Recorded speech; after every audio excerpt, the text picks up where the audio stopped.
جناب او تاسو ته څنګه پته ده کنه غټ اختر روان دي سیدا دا زما دریم اختر دی ماشاءالله او دریم ویډیو مې دا هر اختر دا درې اختر کې ما ویډیو وکړي او ماشاءالله 3-4 میلیون خلکو خوښه کړه مطلب دا چې پلس پوینټ په خلکو باندې ډیر خلګي خو صرف د وینا کمې دي جناب تاسو څنګه پته ده زموږ د خپل محله د ماشاءالله زره وزما او داسې یوځای وکنه ما او د خپل ټول محلي ته وې ما دلته زموږ د محله کې کم سے کم 15 سروې لالیږي صحیح ده هغې ته زه وایم جناب کوم ځای چې دی هغه ما وکنستو او څومره چې دا لرې دي وغیره او دا کلمې دي د څاروو دا به راوړئ او دلته به یې ښخوو او بیا پرې ښایسته خاور راواچو ټولې خبرې اترې ختمې شي صحیح ده دا بعضې دا بې علمه مفتیان پکې وایي چې مولانا دا د سپو خوراک دی سپو درته بل څه راوړه صحیح ده دغه پرې مه خوره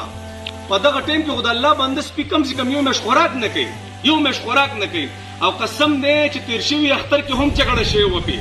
هغه یو کس د لرې ځای یو کس پکې وه هغه ځای کې قرباني وکړه او هغه لرې سوپر یو ځای کې ورته ولي په درېیم ورځ بین شو او چې تپوس وکړه جناب دا لاله چا کړه وې پلاني کړې لاړې پسې یو جګړه ورسره وکړه او هغه لرې نه هغه یوړه د هغوی د کور خوا ته یې ورته چې پته ورته ولګي نو جناب جګړه اترو نه ځان محفوظ کوي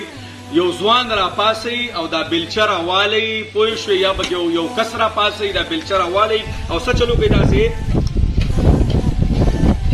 داسې ښایسته دغه وکنئ لږ رانږدې شالي او اواز پکې صحیح دی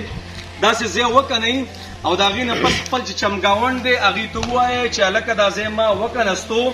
دلته دا کومې چې علالي وشي دا ټولې خبرې اترې به دلته راوړئ دلته به یې ښخ کړو صحیح ده زما اسلام د صفایۍ ډېر غټ خیال ساتي او ډېر یې خوښوي ځکه قبا یو علاقه ده نبي علیه السلام دغه خلک راوغوښتو او وی ورته جناب و چې الله جل شانه ستاسو صفت بیان کړی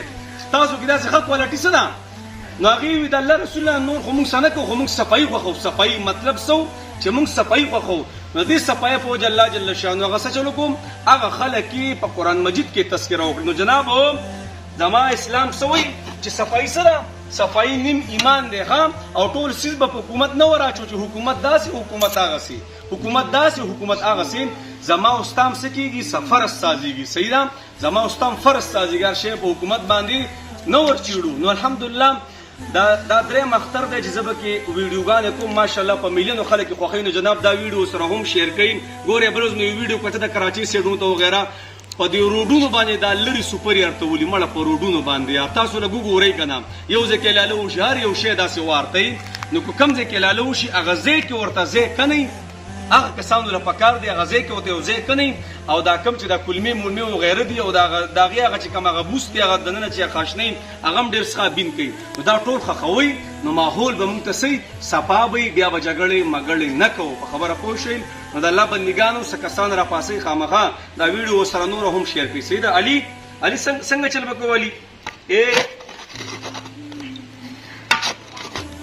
دا به انشاءالله اوس وکنستی شي او زه به وروسته بیا په ټولو کورونو باندې وګرځم چې جنابو کوم ځای و هغه وکنستی شو او څاروو چې کوم حساب کتاب دی هغه به دلته راوړئ او دلته به یې ښخو نو ماشاءالله قرباني وشي او د هغې نه پس بدبو یو شی نه ځکه زموږ علاقه بیا ډېره صفایي ولې چې بس احتیاطي تدابیر هم اختیار کړي نو هر ټولو ته زه داسې خواست کوم جنابو چې محله کې داسې ګرځئ داسې یو ځای کنئ یو ځای ګورئ او هغې ته څه کوئ ټول څاروو هغه حساب کتاب وله راوړئ صحیح ده الله هم راته خوشحاله ساتي جي